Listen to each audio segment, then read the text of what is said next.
starting with 15 pounds of farm fresh Roma tomatoes. I have 4 red onions that will slice up, 4 yellow onions, 1 pound of jalapeno peppers, 4 bulbs of garlic, fresh cilantro, half a cup of kosher salt, and a 1/4 cup of black pepper. To get started, wash the tomatoes and jalapeno peppers under some cold water. To prep the jalapenos, slice the top off, then slice it in half. I've gone and removed the seeds. I can't make the salsa too hot and giving most of it away. If you do like it spicier, leave the seeds in. To prep the onions, simply peel them and slice them in half. Take the garlic and just chop the top right off it. Place the onions and the garlic on a hot grill.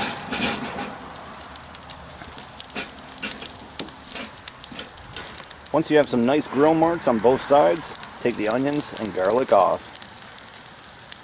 Next, give the jalapenos a quick grill.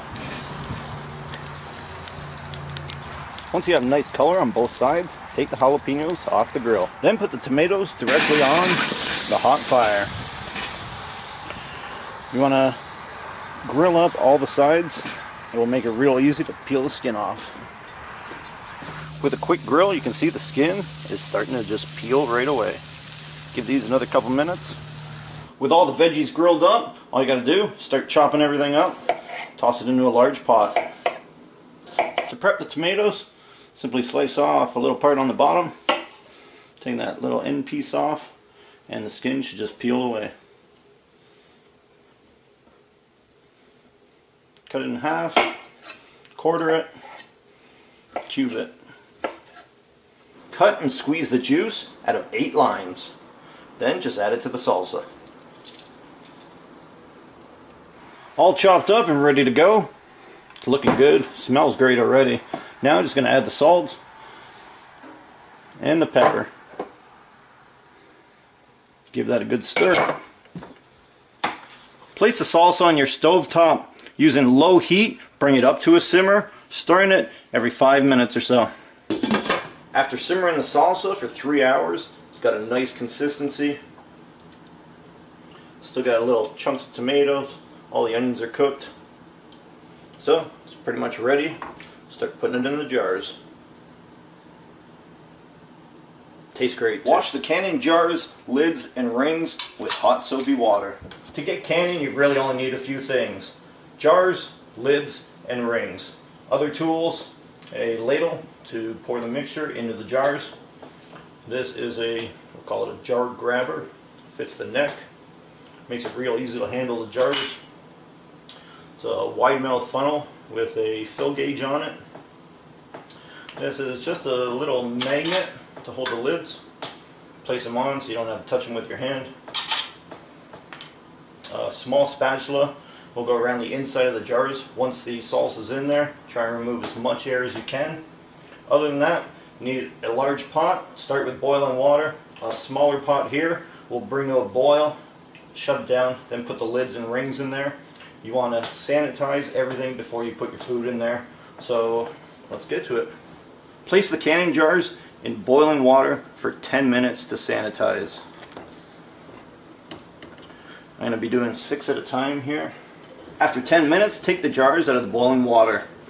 These ones, actually, you can tip it here and pivot it. Drain out all the water. And then set it aside on your little workstation. With the jars, lids, salsa, everything ready to go, I like to add the cilantro at the end. So get that in, get it all mixed up, and get canning. To get canning, make sure you're set up in a comfortable position. Take the salsa or whatever you want to can. Fill up the jar. Now I want to bring this to the 1/4 inch mark on the funnel here. Depends on what you're canning, where you want your fill mark to be.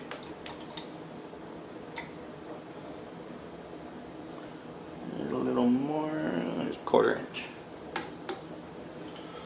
So take the funnel off, place it on the next jar.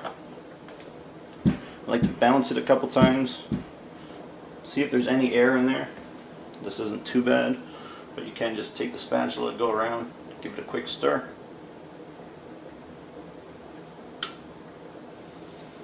take a clean paper towel and just wipe the edge. I can see there's already a little bit of salsa on there. So make sure you just wipe it clean. See a little bit. Using the magnetic tool, grab a lid.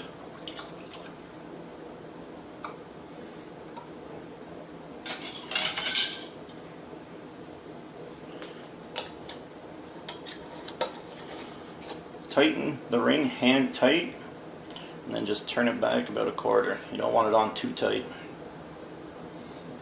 Keep on going till all these are filled.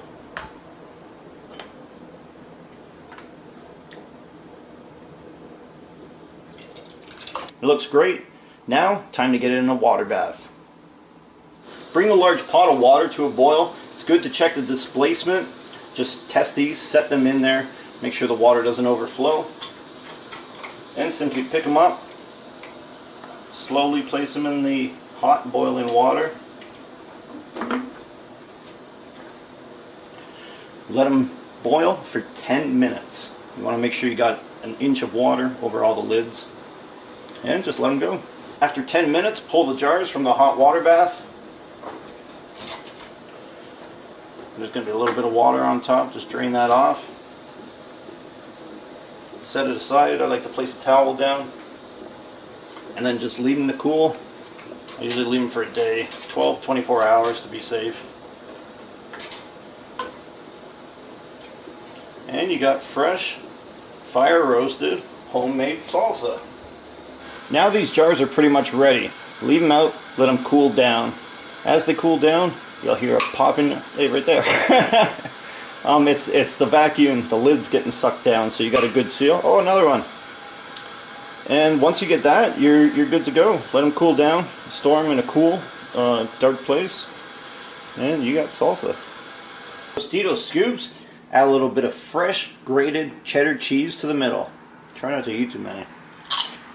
Set up your barbecue for indirect cooking at 300 degrees. It's going to place a few chunks of applewood on there for a little bit of smoke. Get the nachos on. Nachos are on the barbecue. Wood is burning away. Once you get the lid on there, it will start producing delicious smoke. After 5 minutes, these are nice, warm, smoky, and ready to be eaten. Let's get them off.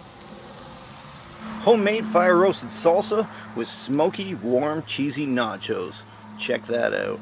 You can see the nice chunks of tomato, garlic, jalapenos. Let's give this a taste.